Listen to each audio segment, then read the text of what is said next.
Bueno, entonces, farmacología es la ciencia que estudia las drogas. Ya la palabra farmacología viene de fármaco y de logos, ¿no? Fármaco es un sinónimo de droga, que ahorita vamos a ver qué es droga, ¿ya? Y logos, estudio. Entonces, farmacología es el estudio de las drogas, ¿ya?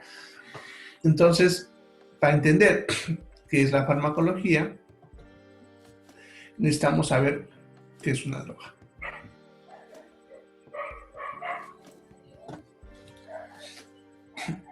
Bien, entonces, ¿qué es una droga? Para eso, aquí les he puesto el concepto, ¿ya? Es importante entender cada detallito del concepto.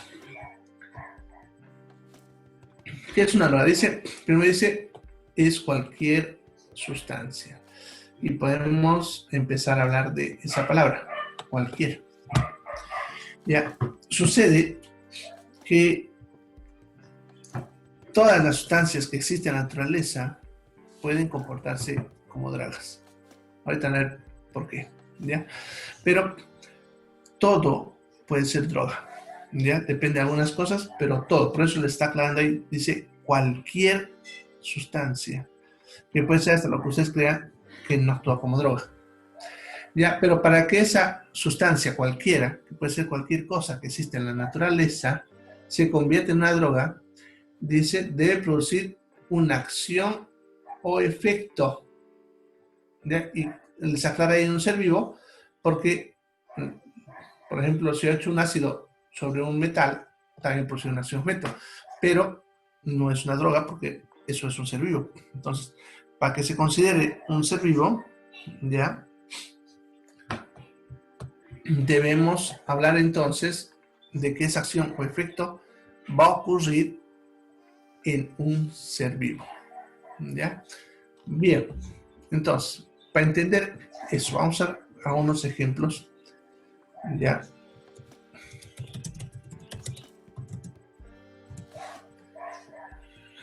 Bueno, entonces, el mejor ejemplo para hablar de esto es el agua. Todos ustedes conocen muy bien el agua, la consumen cuando tienen sed, ¿no?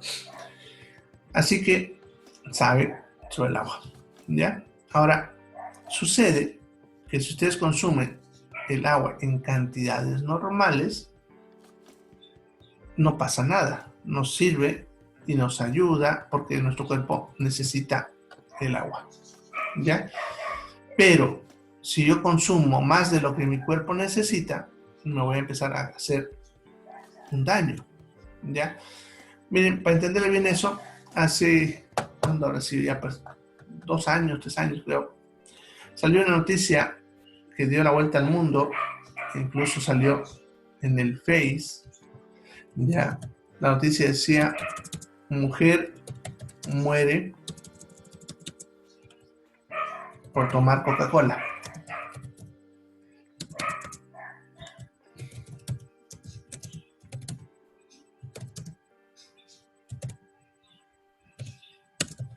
Ya, entonces la noticia decía eso, mujer muere por tomar Coca-Cola, ¿ya? Eso fue, a ver, el 2013, ahí está, la busqué ahorita la noticia. Bien, una mujer muere por tomar Coca-Cola, esa noticia.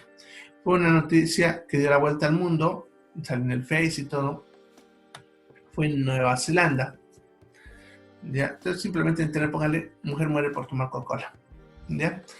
Ahora, sucede que todo el mundo, como siempre, por no saber, le echa la culpa a la Coca-Cola, ¿no? Entonces dicen la Coca-Cola, el peor veneno del mundo, que no deben tomar Coca-Cola, bueno, un montón de cosas sobre la Coca-Cola, ¿ya? Pero lo que pasa es que nadie lee la noticia correctamente, ¿ya?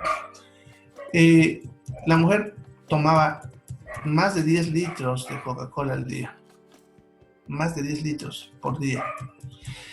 Teniendo en cuenta que la Coca-Cola y cualquier otro líquido, como la leche, el té u otro, ya más del 90% es agua. Entonces, si una persona toma tanta agua, ya se va a causar daño. ¿Por qué? En primer lugar, esa agua que tomamos nosotros se va a ir a la sangre y en la sangre me va a subir la presión arterial. Ya, lo primero que va a pasar. Segundo, el cuerpo va a tratar de compensar, obviamente, y para eso nos va a hacer orinar más. Y ese es el principal problema en realidad, ya que si orinamos más de lo normal, el problema es que también vamos a perder no solamente el exceso de agua que nos metimos, sino también algunos electrolitos importantes, como el sodio, el potasio, el calcio, el magnesio, etcétera, ¿no? Porque la orina bota esos minerales y si no se los devolvemos, vamos a empezar a tener ese efecto, ¿ya? Ahora, el problema es el potasio. Es el más sensible de todos. Si baja mucho el potasio, va a hacer que tu corazón entre en paro, ¿ya? Los cambios del sodio y el potasio afectan directamente la función cardíaca y eso puede producir en algún momento un paro cardíaco, ¿ya?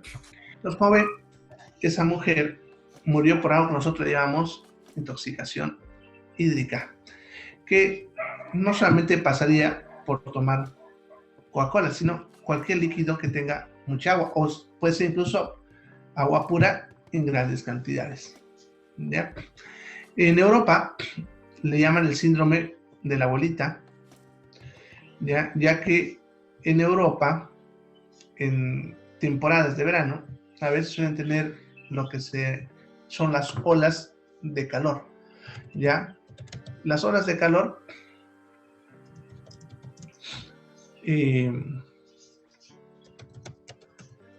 son temporadas en las cuales la temperatura sobrepasa los 38 grados centígrados, ¿ya? Pero no por un día, sino por varios días, ¿ya? Porque en un día nomás no pasa nada, ¿ya?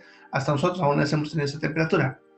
Pero la ola de calor puede durar más de 3 días, ¿ya? El problema de eso es que se consume mucha agua, por la calor obviamente. Y le llaman justamente el síndrome de la abuelita, porque las abuelas les daban a los nietos de tomar más agua, ¿ya? ¿Ya? El problema de tomar agua pura y no devolver también al mismo tiempo los minerales puede hacer lo mismo que hablamos ahorita con la Coca-Cola, ¿ya? Pues le digo, los europeos lo conocen mucho mejor, ya por estas temporadas. Bueno, entonces, fíjense, les he hablado del agua, que si lo consumimos en exceso nos puede producir esos efectos, ya que incluso muchas de ustedes de repente lo han vivido o lo han visto acompañando a alguna amiga, compañera, familiar, cuando se hacen la famosa ecografía ginecológica. A ver que cuando se hace la ecografía ginecológica, el médico les va a pedir que tomen 8 vasos de agua, que eso es 1 litro de agua, pero se lo toman de golpe, ¿no? Rápidamente, ¿ya? Y los que han hecho esto deben saber el efecto que produce, ¿ya? Ni bien dejan de tomar esa agua, van a sentir varias cosas. Uno, lo más obvio, ganas de orinar, ¿no? Y es lo que se busca justamente en la ecografía. Pero además de eso, van a sentir dolor de abdomen, van a sentir dolor de cabeza, mareos, náuseas, sensación de hormigueo o adormecimiento en la punta de los dedos, de las manos, los pies, y en algunos casos incluso dicen que la vista se les nubla o ven colores, algo así, ¿ya? Entonces, esos síntomas son síntomas de exceso de agua. Claro que dura muy poco, ya que el cuerpo, a menos si estamos sanos, lo que va a hacer es que el riñón lo va a empezar a botar ese exceso y lo vamos a orinar, ¿no? Por eso nos da ese ganas de orinar. Esperando yo sentir el efecto. Fíjense que estamos hablando solamente de 1 litro, ya tomado de golpe, ¿ya? Bueno, entonces, al consumir el agua en esa cantidad, están viendo que se produce un efecto, o varios en este caso. Por lo tanto, el agua en esa cantidad es considerado una droga, ¿ya? Entonces, por eso es importante, como decía, definir los conceptos, ¿ya? Ahora, ya saben que es una droga, es cuando produce una acción. Tenemos otra sustancia, perdón, otro término, que es inocuo, ¿ya? ¿Qué es inocuo? Se le dice a las sustancias que no producen ningún tipo de acción o efecto. Ya, entonces, el agua que hemos estado hablando, en cantidades normales, es inocuo. ¿Ya? O sea, la cantidad que el cuerpo necesita es inocuo, no nos va a causar nada. ¿Ya? No nos va a producir ningún efecto, ninguna acción, nos va a ser útil, pero no nos va a producir ninguna acción o efecto. Sin embargo, si lo doy en cantidades superiores a lo que necesita, se comporta como una droga, porque va a producir acciones o efectos. ¿Y qué es lo que va a generar que esa sustancia, que estamos dando ejemplo, que es el agua, se mueva de lo inocuo a la droga o viceversa? Es lo que nosotros le llamamos dosis. ¿Ya? Dosis, entonces, se refiere a una cantidad, pero no basta con decir es la cantidad, sino una cantidad necesaria para producir un efecto. ¿Ya? Ese efecto puede ser deseado o no deseado, ¿no? Eso dependiendo de lo que estamos consumiendo. Porque, por ejemplo, si yo doy paracetamol para calmar el dolor de cabeza, entonces eso es deseado, ¿no?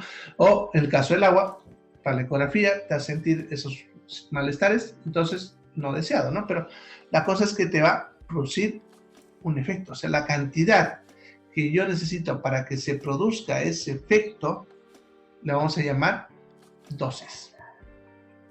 Por lo tanto, lo que hace que una sustancia se mueva de lo inocuo a ser droga o viceversa, ya están viendo, es la dosis. Y eso se aplica a cualquier sustancia de la naturaleza. Por eso decía que era importante entender eso. ¿Ya? Entonces, a partir de hoy, para ustedes, cuando hablemos de drogas, ya saben a qué se refiere. Ya quítense de su cabeza eso que voy a aprender en cuanto a droga, porque si ustedes salen y hablan a la calle con alguien y le preguntan qué es una droga, ¿qué es lo que te van a responder? Te van a decir, es el polvito blanco, la marihuana que no se fuma, lo que te causa daño, etcétera, ¿no? Pero ya están viendo que el concepto de droga, si bien tendrá que ver algo con eso, pero no es eso, ¿ya? Están viendo droga, vamos a decir, a cualquier sustancia, no importa cuál sea la sustancia, pero que produzca un efecto, ¿ya? Y eso se aplica a todo. Lo que tienen que entender es que todas las sustancias que existen en la naturaleza, todas, sin excepción, se pueden comportar como drogas. Solamente necesito saber la cantidad, ¿ya? Entonces, una vez que mi cuerpo alcanza esa cantidad, va a empezar a tener efectos y obviamente se va a comportar como droga, ¿ya? Por ejemplo, el oxígeno. Ya veamos del oxígeno. El oxígeno, ustedes saben que es un gas que se encuentra en el aire y que lo necesitamos para vivir y lo respiramos, ¿no? Pero, miren, lo necesitamos en la cantidad normal que hay en el aire. Ya que si yo respirase más oxígeno de lo que mi cuerpo necesitaría, tendría un efecto que llamamos narcosis, en el cual el paciente empieza a presentar síntomas como si estuviese ebrio. Se comporta como cuando una persona consume alcohol, empieza a saltar, gritar, bailar, se desinhibe, ¿ya?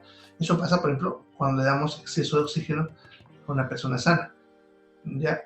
Entonces, ¿produce una acción el oxígeno? Sí, solamente que en cantidades más elevadas a lo que es la atmósfera, ¿ya? Obviamente, también puede producir efectos beneficiosos y en ese caso depende de la necesidad. No, un paciente que tiene problemas respiratorios y que está fatigado porque el oxígeno que hay en el aire no le está abasteciendo, y si le damos a ese oxígeno, también le va a producir efecto, aunque un efecto no muy, un efecto beneficioso. Ya. ¿Ahora escucha mejor? ¿Está mejor o sigue con problemas el audio?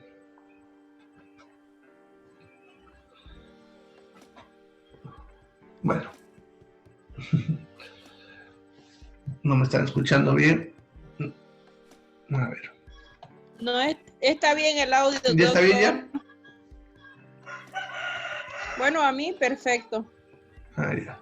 Si está entrecortado, debe ser problemas de su red, porque yo estoy recibiendo de otra línea y me está llegando bien.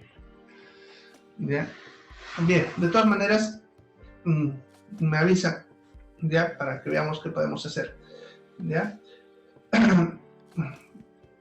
Lo que sí, si es que está en celular, ya he estado viendo algunas cositas, pero supuestamente cuando ustedes están en su celular, tengan en cuenta que también hay otros programas que le consumen su red y a veces la velocidad que ustedes tienen no abastece para eso. Entonces, es bueno que se entren en la configuración y en configuración vayan a usar las aplicaciones y le quiten el permiso de trabajo en segundo plano, se llama, o algo así, ya para que otros programas no aprovechen el hecho de que ustedes están acá y empiecen a usar la red, porque eso suele pasar principalmente con el Face, ya se come el ancho de banda, ¿ya? Entonces, para evitar eso, para que no estén trabajando mientras ustedes están haciendo otra cosa, ciérrenle el trabajo por segundo plano.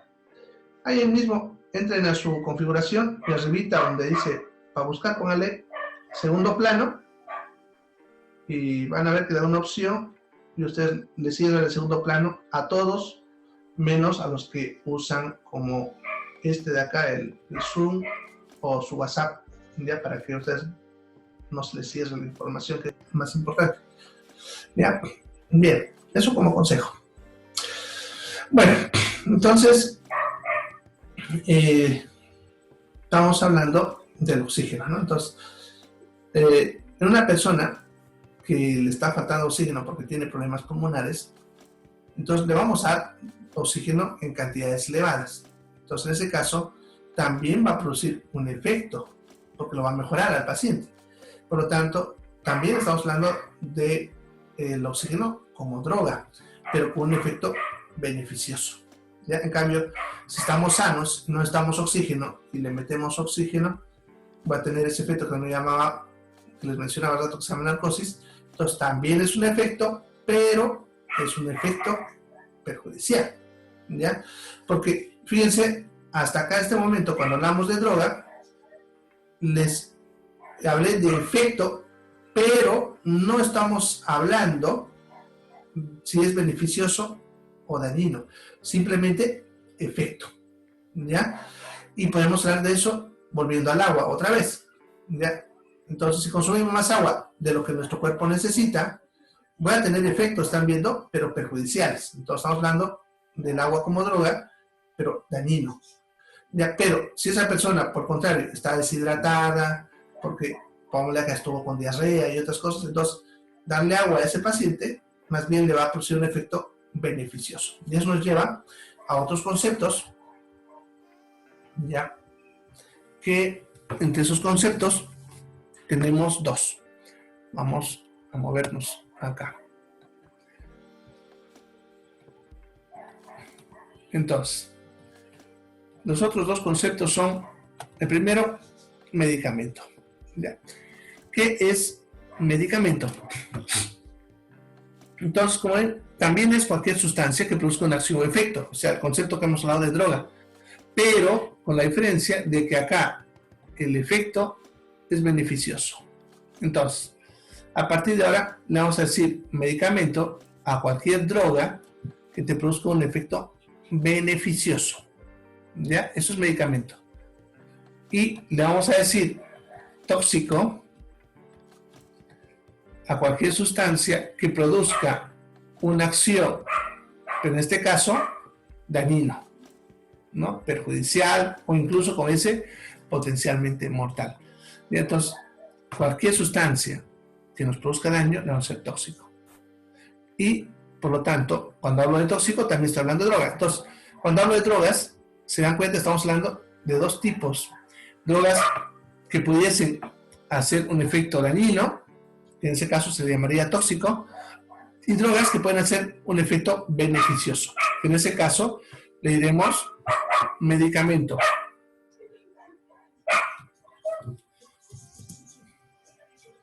Bien, entonces, esos serían los dos tipos de droga. Ahora, y aquí está lo interesante. Un tóxico puede convertirse en un medicamento. Y un medicamento se puede convertir en un tóxico. Por eso les he puesto ahí en la pizarra una flechita con líneas intercortadas para aclarar ese detalle. ¿Ya? Sucede que cuando hablamos de droga, están viendo, no se define si es bueno o malo, hasta cuando se ve el efecto. ¿Ya? Y cuando vemos el efecto, si es beneficioso le diremos medicamento, y si es dañino le vamos a decir tóxico. ¿Ya? También habíamos dicho que una droga, ¿ya?, también se puede convertir en inocuo. Si se acuerdan, inocuo es cuando no hace ningún efecto. ¿Ya? Entonces, lo que va a hacer que una sustancia se mueva de ser inocuo a ser droga, ya hemos visto que es la dosis. Y aquí ocurre exactamente lo mismo. Para que una sustancia cambie de ser medicamento a ser un tóxico, otra vez es lo mismo, la dosis. ¿Ya? Entonces, la dosis es lo que va a hacer que una sustancia se comporte como tóxico, ¿ya? Y también, a la inversa, un tóxico se comporte como medicamento. ¿Ya? La cantidad. ¿Ya? Y podemos hablar de muchos ejemplos. ¿Ya? Pero hablaremos de algo que todo el mundo conoce, el paracetamol. Todos ustedes aún han debido consumir paracetamol. ¿Cuánto es la dosis habitual? Paracetamol, la dosis habitual es 500 miligramos cada 8 horas. ¿Ya? En un adulto, ¿no? Eso se llama dosis habitual, que es la dosis que puede tomar cualquier persona de forma segura. Pero también está lo que le llamamos nosotros dosis terapéutica o margen terapéutica, que es desde lo mínimo hasta lo máximo que se puede tomar con efectos terapéuticos, o sea, beneficiosos, en otras palabras, sin causar toxicidad, pero causando un efecto. Entonces, en el paracetamol, ya su rango terapéutico va desde 1,5 gramos hasta 4 gramos al día, en 24 horas.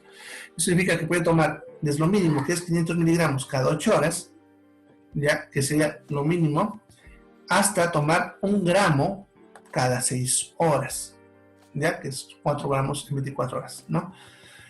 Dentro de esa cantidad, yo tendré un efecto. Entonces, por ejemplo, si ustedes se toman 500 miligramos cada 8 horas y no le está funcionando, pudiésemos subir a 1 gramo, ¿no? Póngale cada 8 horas o hasta cada 6 horas.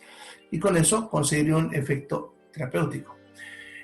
Ya, ahora, si sobrepaso esos 4 gramos, ya no va a mejorar su efecto. Ya por eso nosotros le llamamos rango terapéutico. Es el rango en el cual va a verse un efecto. Por encima de ese valor, ya no se verá una mejoría. O sea, de 500 puedo subir 1 gramo cada 8 horas, pero si ya subo más de eso, no va a observarse que el medicamento funcione mejor. ¿Ya? Bueno, pero si sigo aumentando la dosis, en algún momento entraré en lo que se llama dosis tóxica. Es la cantidad en la cual yo empiezo a observar efectos perjudiciales. Y si sigo elevando, en algún momento alcancé lo que se conoce como dosis letal, que es la cantidad que va a producir la muerte. En el caso del paracetamol, también lo que es rango terapéutico es hasta 4 gramos. A partir de ahí puedo aumentar y no ver un efecto. Ya el paciente entonces no va a aliviarse mejor si aumento 5 o 6 gramos al día. ¿Ya? Pero si alcanzo los 12 gramos, voy a empezar a ver los efectos tóxicos, ya que en el caso del paracetamol es daño a nivel hepático. Ya vamos a empezar a ver hepatopatía, ya, o una hepatitis medicamentosa que se llama, ¿ya? Y si sigo subiendo, en algún momento dañará a tal punto el hígado que va a producir lo que se llama hepatitis fulminante. Eso significa que el paciente va a morir por ese efecto tóxico, ¿ya? Pero miren, incluso nos está dando un rango de seguridad, se dan cuenta, desde 4 gramos, que es el máximo terapéutico, hasta 12 gramos no va a haber nada, no va a mejorar ni empeorar, pero tampoco va a haber nada. Y eso es como un margen de seguridad, si ustedes quieren que hubiese. Y entonces están viendo que ese paracetamol, que es considerado un medicamento porque me da efectos beneficiosos, se puede convertir en un tóxico, claro que sí. ¿Ya? Y eso se aplica a cualquier sustancia. ¿Ya? Veamos de algo interesante y común que ustedes incluso pueden hasta experimentar en la casa. Han ido a ver en el Face, en YouTube, bueno, y en otras redes sociales sobre la Coca-Cola. Que le dan tanto para la Coca-Cola que por eso lo uso de ejemplo. Ya han ido a ver que muestran videos de la Coca-Cola en la cual le ponen una porción de carne y le ponen Coca-Cola y lo dejan 1 o 2 días y después la carne se deshace, ¿no? Han ido a ver que agarran esa Coca-Cola y le ponen tornillos oxidados, ¿no? Lo dejan unas horas o días, creo, y cuando sacan el tornillo ya está sin óxido, ¿no? Bueno, y así cosas, ¿no? Lo mezclan con leche y ahí se coagula, se hace todo un cuajo, ¿ya? Y entonces eso dicen, ¿no? Te dicen, eso le hace a tu cuerpo para darle palo a la pobre Coca-Cola, ¿no? Entonces eso le hace a tu cuerpo, le hace a tu estómago, mira cómo le hace a tu carne. Miren, lo interesante es que con la limonada, que supuestamente es natural, y te van a decir que la limonada es uno de los mejores medicamentos para todo, es decir, para montones de cosas, ¿no? Ya, si ustedes hacen exactamente lo mismo que hicieron Coca-Cola con la limonada, obtendrían exactamente lo mismo.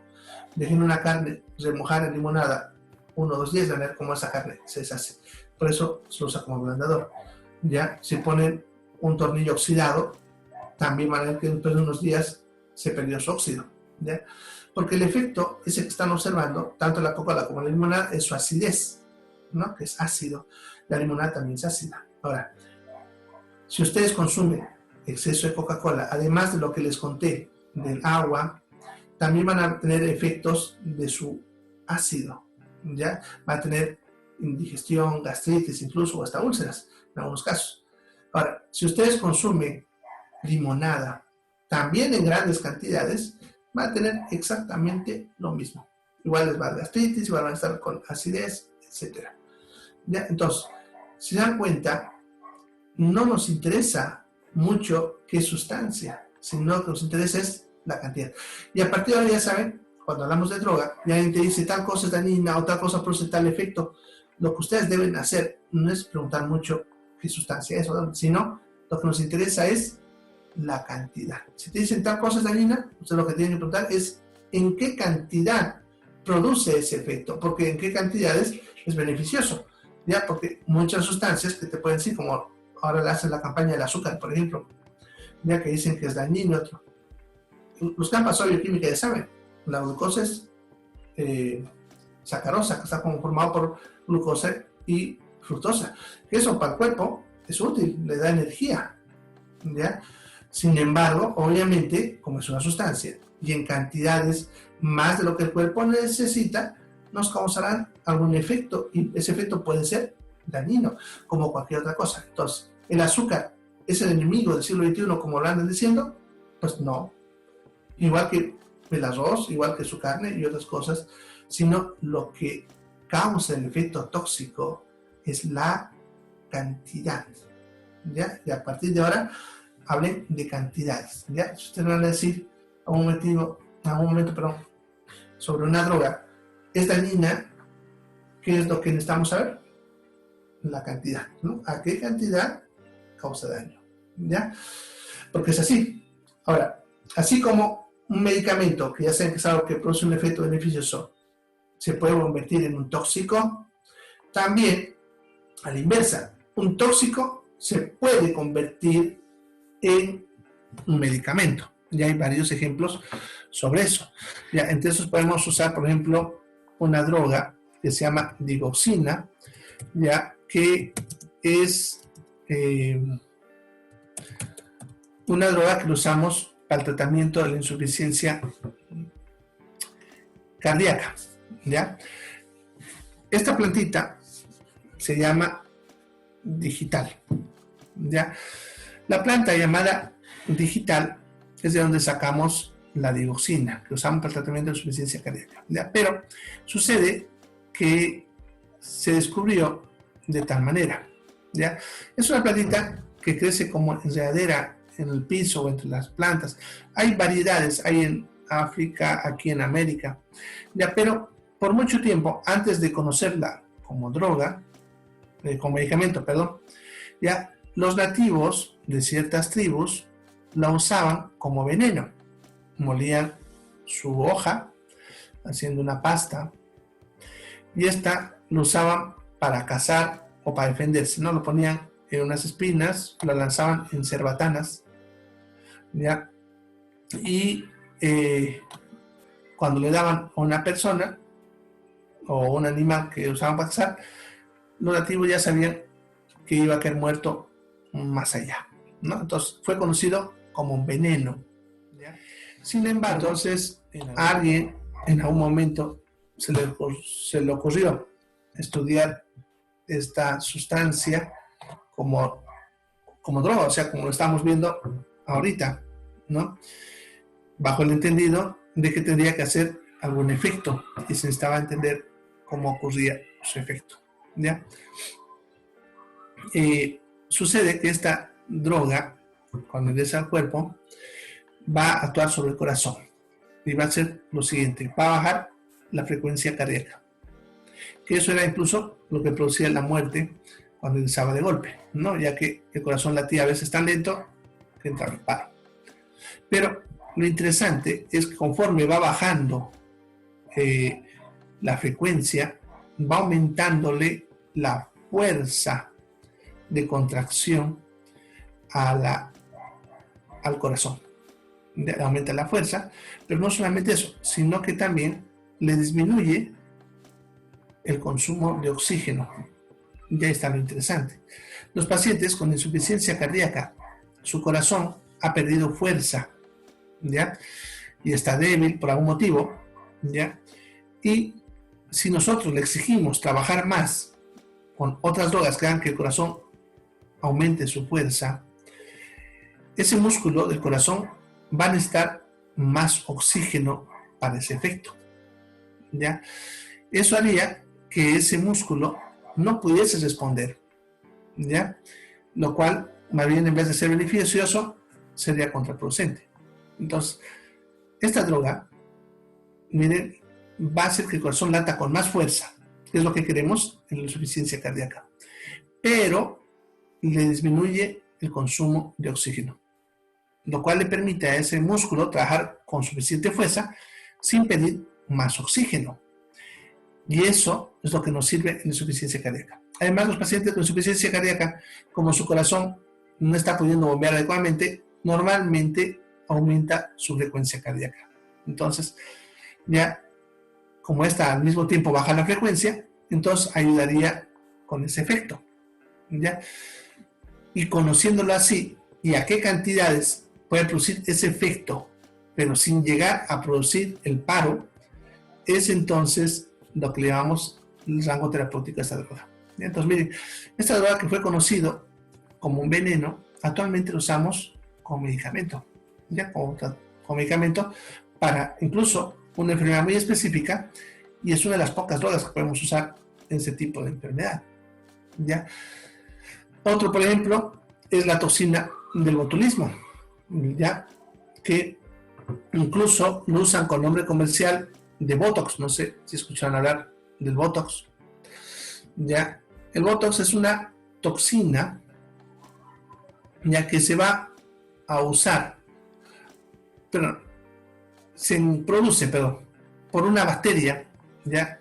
Que es el Clostridium botulinum, ¿ya? Y que eso contamina alimentos, a veces en conserva, y las personas que consumían estos alimentos les daba una parálisis que terminaba matando a los pacientes, ¿ya? Entonces fue conocido como la toxina. Es más, todavía se lo sigue considerando una toxina porque puede producir muerte de personas, ¿ya? Sin embargo, estudiándola bien, se entiende cómo funciona. Esta droga lo que hace es producir parálisis de los músculos y eso hace que la persona deje de respirar y se muera, ¿ya? Entonces, reduciéndola la dosis a cantidades muy pequeñitas, se lo puede colocar directamente en un músculo y paralizaríamos solo ese músculo y ya no todo el cuerpo, ¿ya? Y justamente eso es lo que se usa para el tratamiento de las arrugas, ¿ya? El Botox, no sé por qué decía, se escucha hablar, se coloca directamente en los músculos, generalmente en el rostro, obviamente, para las arrugas, lo colocan. Ya, como las arrugas son expresión del movimiento, entonces al paralizar estos músculos por unos días, porque se van a paralizar por unos días, ya las arrugas desaparecen. Claro que volverán más o menos 6 meses después, pero ya han desaparecido. Y estamos hablando, fíjense, de una sustancia que es conocida como un veneno que se está usando como medicamento, ¿ya? Y así hay montones de ejemplos de sustancias las cuales podemos ver, ya que lo que se consideraba tóxico, estudiado bien, conociendo bien su efecto y en una cantidad óptima, se puede convertir en medicamento, ¿ya? Acaban de entender por eso, como decía al principio, que cualquier sustancia puede ser una droga, lo que ustedes quieran, ¿ya? Ahora, yo necesito saber en qué cantidad se va a comportar como medicamento, en qué cantidad como tóxico y en qué cantidad, obviamente, como inocuo, ¿no? Entonces, por ejemplo, si ustedes toman un paracetamol de 100 miligramos, a ustedes es inocuo, no les va a hacer nada, ¿ya? Para ustedes mínimo es 500 cada 8 horas, ya saben. Bien, entonces, eso es droga. Por lo tanto, a partir de ahora, ya no quiero que ustedes, cuando alguien les pregunte droga, ustedes respondan, es el polvito blanco, la marihuana, bueno, y otros más, ¿no? Ya saben que es una droga. Bueno, y a partir de ahora, cuando alguien les diga, tal sustancia hace tal cosa, es dañina, beneficioso, ustedes lo que tienen que decir es qué cantidad para ese efecto que me estás mencionando, ¿no?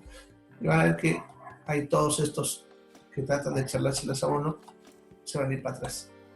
Bien, entonces ya saben qué es farmacología. ¿Alguna pregunta hasta acá? ¿Preguntas? ¿Alguien que no haya entendido? ¿Alguna opinión al respecto? Bueno, entonces, como no hay, vamos a hablar ahora de las ramas de la farmacología.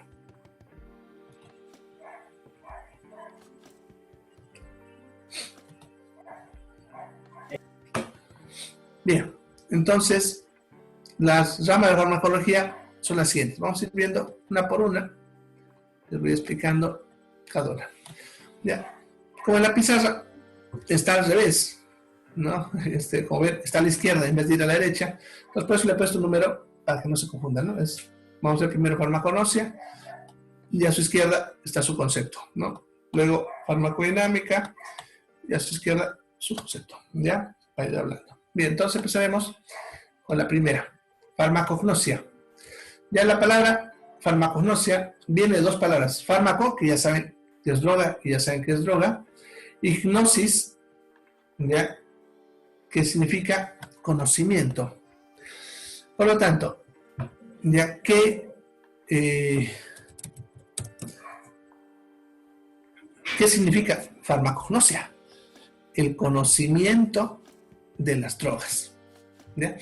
La farmacognosia podemos decir que es incluso hasta la rama más antigua de la farmacología. Es la que te muestra de dónde sacamos las drogas, el origen de las drogas, de dónde salen, de dónde se las encuentra en forma natural, ¿ya? Por eso es el conocimiento. Entonces, la farmacognosia es la que te dice el origen de la droga, ¿ya? ¿De dónde sale el paracetamol? ¿De dónde sale la aspirina, el diclofenaco, etcétera? ¿De dónde lo sacamos? ¿Ya? Una vez que sabemos de dónde, te va a decir cómo se obtiene, qué procesos, porque por si acaso ninguna planta o algo tiene una sustancia sola. Ya, por ejemplo, la cafeína, que normalmente la suelo hablar, pero me olvidé hablarles cuando hablamos de droga, ¿no? Ya, cuando ustedes toman café, ya han debido ver en algunos, en la mayoría, la cafeína les quita el sueño, ¿no? En cambio, en algunos raros, si hay alguno de esos, escriba en el chat, como en el YouTube, ¿no? Entonces, a algunos les produce sueño, pero son muy pocas personas, ya, porque también hay que entender que no, las sustancias no producen el mismo efecto en todas las personas. En algunas produce un efecto y en otros algo diferente, ¿ya? ¿Ve? Ya hay dos, ¿no? Que les produce sueño. Sí, es que es así. Ya, por ejemplo, si hablamos de la cafeína, podemos decir que en un 80% les va a producir, que les va a quitar el sueño. Y en un 20% les va a producir sueño, a la inversa, ¿no? Ya, eso es interesante, fíjense, para cuando hablamos de drogas, porque a veces uno puede esperar que las drogas van a funcionar igual en todas las personas y no es así, ¿ya? Bueno, y la cafeína, ya están viendo, ahí es fácil de probar. Bueno, de todas maneras, eso vamos a hablar un poquito más también después. Aquí, en cuanto a al café, ya todos ustedes han tomado una vez café y ya saben que la que les produce ese efecto, en algunos le quita el sueño, otros produce el sueño, es la cafeína. Ahora, lo que yo siempre pregunto, ¿qué sabor y qué olor tiene la cafeína? ¿Ya? ¿Qué sabor y qué olor tiene la cafeína? Ya está lo interesante. Es amargo y no tiene color. ¿Y el café? Bueno, en el café lo que ustedes ven del color son otras sustancias. Lo que le da el sabor, otras sustancias. Y lo que da el olorcito que nos hacen tocar el café, otras sustancias. ¿Ya? La cafeína la podemos extraer del café, ya que en ese café hay cientos de sustancias. No es solamente la cafeína, son cientos de sustancias que están en ese café. Unas están dando color, sabor, olor, otras de repente no hacen nada, pero están ahí. Y la cafeína es una de ellas. Sin embargo, nosotros observamos el efecto de la cafeína por lo que hemos hablado anteriormente, porque se encuentra en suficiente cantidad para producir un efecto. Porque miren, el té, como usted lo conoce, lo otro que usamos para tomar en la tacita o en el desayuno, el té también tiene cafeína. Pero ¿quién está tomando té para estar despierto? Nadie. Porque el té tiene también cafeína, pero en cantidades tan bajitas que no produce el efecto que ustedes observan en el café. ¿Ya? Entonces, la farmacognosia ya lo que hace es tratar de separar, porque cuando, vámonos, en alguna parte del planeta dicen, se pilló esta hoja que sirve para cáncer, ¿no? Entonces, los laboratorios que se dedican a producir medicamentos van a mandar expertos en farmacognosia, que lo que van a hacer ellos es ir a ese lugar, probar esa hoja en su forma natural, o sea, van a ver si realmente produce ese efecto que están observando, y una vez que determina que es cierto, va a tratar de separar la sustancia, porque van a ver, como decía, cientos de sustancias. Entonces va, de todas esas, va a tratar de determinar cuál es la sustancia que va a producir el efecto que se está observando, ¿ya?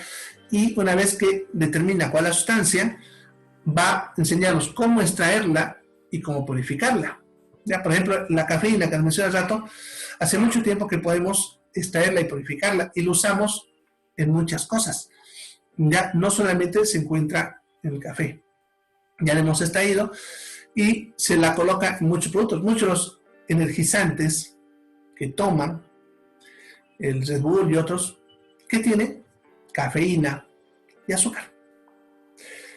Miren que un Red Bull le proporcionaría, en cuanto a cafeína, la cantidad más o menos, porque varía, ya de unas 5 a 8 tazas de café, más su azúcar. Por eso lo usan como energizante, están viendo. ¿Ya? Ustedes en vez de, y es un truquito, en vez de tomarse Red Bull, pueden tomarse varias tazas de café dulces y reemplazan. Interesante, ¿no? Ya están viendo la cafeína. Ahora, miren, muchas de las drogas que usamos para el tratamiento de la migraña, los migrañosos que le llamamos, que contienen un analgésico como el paracetamol y cafeína. La cafeína. Si ustedes ven la composición de muchos que usamos para las migrañas, es un analgésico más cafeína. Entonces, si ustedes tienen a alguien con migraña, pueden darle paracetamol y una taza de café. Ahí está la solución. Perfecto. Por eso van a ver que hay muchas personas que toman café, ¿ya? Y les calma el dolor de cabeza, ¿ya? Eso para los que tienen migraña, ¿ya? Para ver que cuán importante es conocer de dónde sacamos las sustancias. Miren, a ver, justamente el otro día, una compañera, y ustedes no me acuerdo si este grupo otro, me llama y me dice, porque estaba en campo, ¿qué puede darle a su madre, creo que era, que tenía la presión baja? ¿Qué tenía que darle? Café. Porque la cafeína sube la frecuencia cardíaca y por lo tanto mejora la presión arterial si es que está baja, ¿ya? Y el problema es que ella no tenía en ese momento a dónde ir, porque estamos hablando de alguien que está en el campo, no tenía dónde comprar algo para un medicamento, pero tenía café y con eso le subió su problema. ¿Vieron? ¿Ya? Entonces, cuando se habla de farmacognosia, van a ver ustedes, bueno, los que están haciendo farmacia, aquí al menos, cuando lleven la materia de farmacognosia, van a ver que ahí se habla de plantas, de hierbas, ¿no? Que es de donde salen las drogas. ¿Ya? Bien, entonces, esa es la farmacognosia. Pues les decía que era tal vez la rama más antigua de la farmacología, porque sobre eso se fue construyendo todo. Luego estaría la farmacodinámica, que es la rama de la farmacología que estudia las acciones, o efectos de las drogas. ¿Ya? Y aquí lo que es importante entender es el hecho que termina en ese. ¿Por qué? Porque se dan cuenta, es plural, no dice la acción, dice las acciones, o sea, varias. Porque sucede que cuando nosotros observamos una droga, de repente lo que nos llama la atención suele ser un solo efecto. Pero, sin embargo, las drogas suelen tener varios efectos, no uno solo. Por ejemplo, lo que hablábamos ahorita de la cafeína. Todo el mundo conoce que la cafeína te mantiene despierto. Ya están viendo que a algunos les hace sueño. Pero además de eso, ¿qué más hace? Además de eso, me aumenta la frecuencia cardíaca, que es lo que les mencionaba hace ratito, ¿no ve? Y eso me hace subir la presión. ¿Ya? También es diurético, significa que también me va a hacer orinar más de lo normal. ¿Ya? Entonces, produce esas otras acciones. Del paracetamol, por ejemplo, que todo el mundo sabe que es un analgésico, una de sus acciones extra es que también produce sueño. No produce un sueño como para dejarte sedado, pero un sueño como para que vos estés con ganas de dormir. ¿Ya? Incluso cuando hay dolor de cabeza, ustedes saben que un sueñito de unos minutos te va a ayudar a calmar ese dolor de cabeza. ¿Ya? Pero ese es un efecto que no conoce del paracetamol. Entonces, las drogas te van a producir otros efectos, además del que se está observando.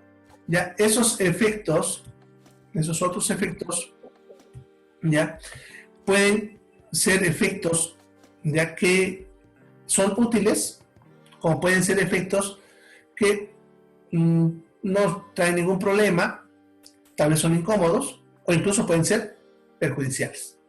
¿Ya? Entonces, como decía, por ejemplo, el paracetamol, si te duele la cabeza y te den un paracetamol y te produce un poquito de sueño, mejor todavía. ¿Ya? No, pero ¿qué tal si te produce vómitos? ¿Ya? Entonces ya es un efecto incómodo. No será perjudicial, pero te va a incomodar. ¿Ya? Entonces, la farmacodinámica te va a estudiar todos esos otros efectos y te va a decir no solamente eso, sino te va a decir a qué cantidad se empiezan a observar efectos. Porque acuérdense que les decía hace rato, que la cantidad es la que hace que tengamos efectos. Y sucede que hay drogas que a diferentes cantidades, diferentes efectos. ¿Ya? Entonces, por ejemplo, la dopamina, que es una droga que usamos para el shock, la vamos a ver más adelante cuando hablamos de farmacología cardiovascular, pero a una cantidad hace que el corazón lata más rápido y que orines más de lo normal. Es un diurético y te aumenta la frecuencia a dosis bajas. A dosis medianas, si ustedes quieren, cuando subimos un poquito la dosis, ya lo que va a hacer es que la presión arterial empiece también a subir. No aumenta más la frecuencia cardíaca y la presión arterial empieza a subir. En cuanto a la parte de orina, se invierte. Ya no te hace que orines más, sino hace que orinemos ahora menos, al revés. Y mire, cuando lo usamos a dosis muy altas, la frecuencia cardíaca va a empezar a bajar, o sea, se invierte. Y la presión arterial también, que estaba subiendo, se empieza a bajar. Y dejamos de orinar. Mire, la misma droga se comporta incluso de una forma antilógica, porque uno pudiese decir que a mayor dosis, más fuerte sería el efecto. Pues en el gano están viendo que a más dosis el efecto se invierte, ¿no? Y eso para nosotros es muy útil en terapia intensiva, ¿ya? Pero están viendo que a diferentes cantidades, diferentes efectos. Y es lo que te dice la farmacodinámica, es la que estudia justamente esas circunstancias. Bien, la siguiente rama. Bueno, por si acaso, yo cuando hablo de este tema a veces me emociono mucho y me olvido que quieren hacer preguntas. Así que si a un momento quieren hacer preguntas, escríbanlas nomás en el chat. Ya yo les voy respondiendo. ¿Ya? Entonces, la farmacocinética es la que estudia el movimiento. La palabra cinética viene de cinesis, que significa movimiento. Y es un término que le aplicamos a nivel molecular, el movimiento de las moléculas.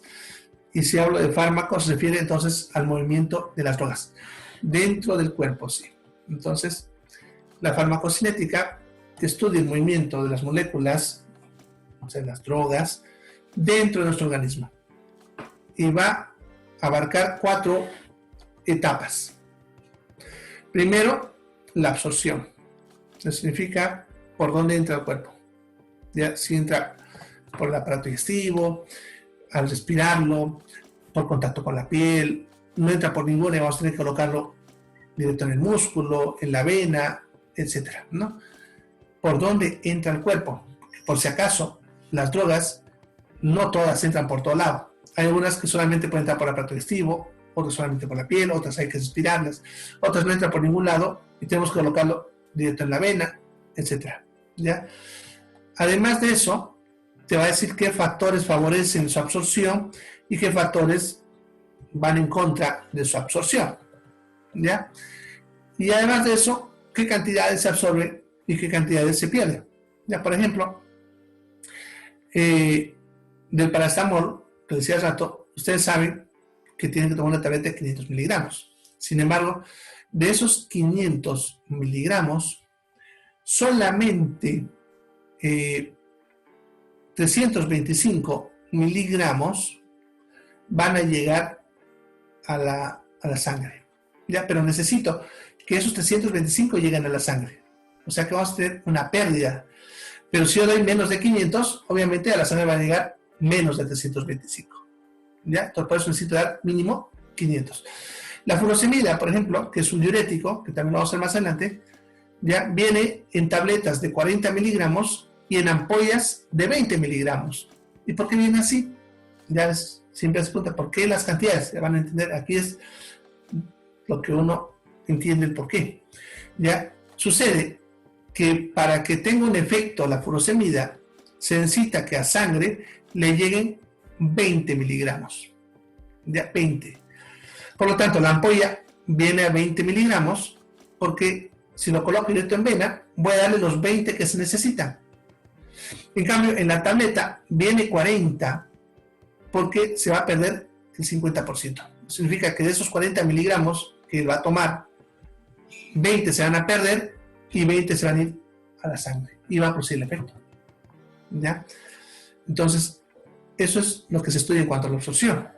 Luego nos dice su distribución. También las drogas tienden a acumularse más en diferentes partes del cuerpo. Algunos se acumula más en la grasa, otros en el riñón, hígado, etc.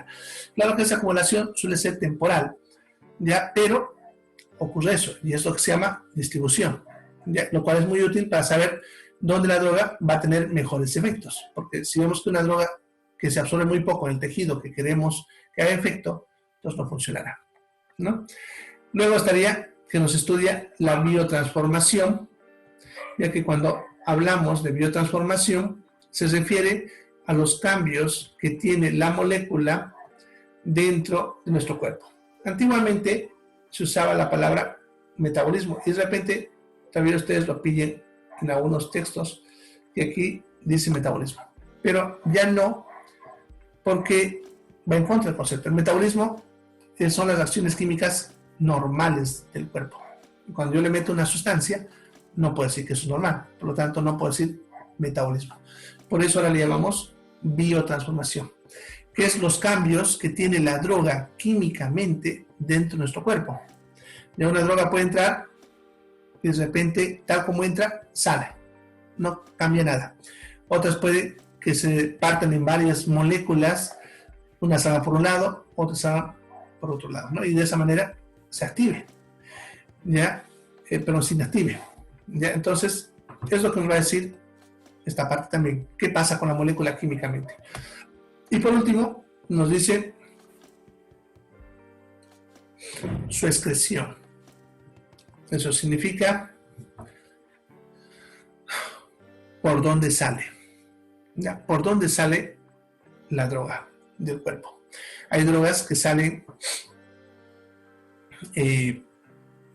por la vía urinaria a través del riñón, ¿no? Entonces, consumir la droga, pasa por el riñón, ni en la orina lo botamos, pero no todas. Otras pueden salir, por ejemplo, a través de la bilis en el hígado. El hígado bota la sustancia a la bilis sale al intestino y por lo tanto sale con las heces. Puede que botemos la droga al respirar, a menos en drogas volátiles, en las lágrimas, en las secreciones mucosas de la nariz, en la leche, a través de la piel, etc. Entonces, la droga puede salir por diferentes partes del cuerpo, lo cual también necesitamos saberlos. Imagínense que el paciente tenga una enfermedad renal, ¿no? Yo necesito darle un antibiótico para esa enfermedad renal, pero ese antibiótico, su vía de eliminación es por el riñón, en la orina. Entonces, ¿vale la pena darle esta droga? No, le va a causar más daño, porque si el riñón está fallando y yo le doy esta droga que sale por riñón, no va a salir la droga, se va a empezar a acumular en el cuerpo y vamos a ver los efectos tóxicos. Entonces, tendré que buscar una droga que sale por otra vía. Por ejemplo, cuando hay infecciones urinarias, vamos a usar la ciprofloxacina, la norfloxacina, que son antibióticos, que estos tienen salida por la vía hepática. O sea, por la sangre pasan por riñón, hacen su efecto, pero cuando tienen que el cuerpo botarlo, lo bota por el hígado. Así no hay ningún problema porque el hígado está sano en teoría, a menos que estuviese también dañado eso. Bien, pero eso nos va a explicar, ¿no? Por ejemplo, en la lactancia, nosotros necesitamos saber si la droga sale por la leche, porque si sale por la leche, también le va a entrar al niño, ¿no? Entonces necesitamos saber también eso. Bien, eso sería entonces lo que es la farmacocinética, ¿ya? Farmacocinética. La otra rama sería la toxicología. Ya, la toxicología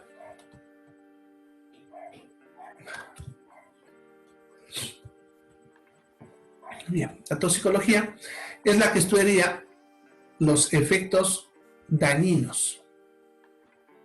Los efectos dañinos, peligrosos, perjudiciales y potencialmente mortales. ¿Ya?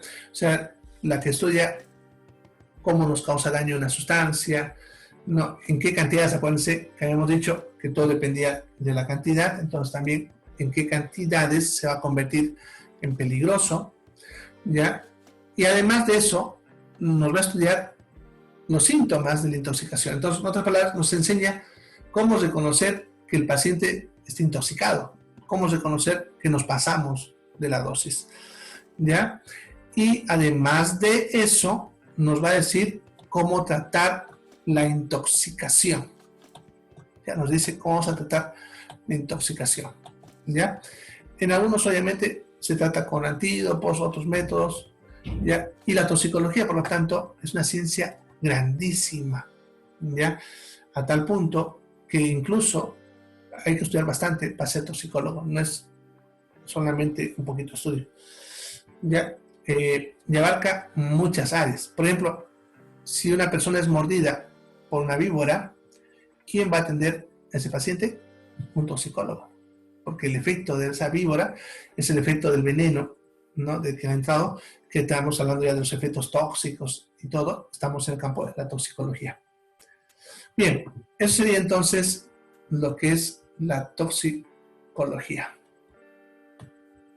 La siguiente rama ya es la farmacoterapéutica. Ya, la farmacoterapéutica es la que nos dice cómo vamos a usar las drogas para el alivio de las enfermedades. ¿Ya? Es la que te dice a cada cuántas horas vas a usar, con los alimentos y los alimentos, ¿no? Por cuántos días, con qué medicamentos vas a combinar, ¿ya? Pero además de eso, te va a decir qué otros medios, ¿ya? En otras palabras, la farmacoterapéutica no solamente te dice usa drogas, sino qué más en vez de la droga, ¿no? Ya, por ejemplo, lo que os decía, la cafeína, ¿ya? O también, por ejemplo, si quiero bajarle la fiebre, ¿no? ¿Qué puedo hacer para bajar la fiebre a un niño? Además, darle paracetamol o ibuprofeno, usar lo que le decimos medios físicos, ¿no? Pañitos húmedos, duchas tibias, etc. Te enseña todas otras cosas, ¿no? Pacientes con hipertensión arterial, por ejemplo, además de darle la droga para la presión, ¿qué más? Que tiene que hacer ejercicio 10 minutos al día, reducir su consumo de grasas, bajar de peso, controlar su glucosa, dejar de fumar, consumir alcohol, etc. Ya, entonces, todas esas cositas te va a decir la farmacoterapéutica. Ahora, algunos autores definen la farmacoterapéutica ya como, además de una ciencia, un arte. ¿Ya? Y aquí viene lo interesante. ¿Por qué le dicen arte? Porque es algo que nos viene a cada uno de nosotros, los que medicamos, y no hay cómo enseñarlo. Ya es algo así como un buen pintor, un artista, ¿no? O uno de esos músicos espectaculares, que ellos te pueden enseñar lo que es la música, pero no te enseñan su arte, por más que quieran, porque es algo que es muy subjetivo de cada individuo. Un buen pintor te puede enseñar cómo pintar, pero que lo iguales y que saque su arte va a ser muy difícil. Ya claro que a algunos les nacerá, ¿no? Pero no a todos. ¿Ya? Y ahí está el detalle. La farmacoterapéutica es muy difícil de enseñar. Se les puede enseñar todo lo que aprenden aquí en farmacología sobre cómo usar la droga, otras características, pero mucho de eso ya se va aprendiendo con experiencia. Y es algo que no se puede. Es algo que, podemos decir, cada individuo aprende de forma inconsciente. De por qué, por ejemplo, un médico escoge a un paciente con gastritis omeprazol y para otro con la misma gastritis le da ranitidina. El mismo médico está usando dos drogas diferentes con personas que tienen la misma enfermedad y le funciona. Pero ¿por qué escogió así? ¿Ya? Y lo interesante es que si lo hayamos hecho al revés, no haya funcionado. Ya, el por qué él hace eso es lo que no le puede explicar.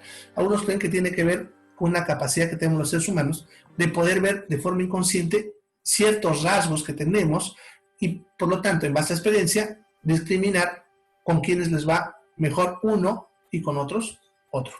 ¿Ya? Pero es algo que, como les digo, es difícil. Por eso van a ver que algunos definen la farmacoterapéutica no solamente como una ciencia, sino también como un arte, ¿ya?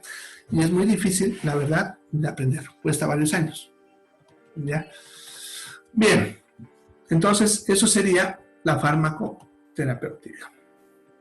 Y luego tendríamos la farmacotecnia, para terminar con eso, por hoy. La farmacotecnia es la que estudia cómo preparar las drogas.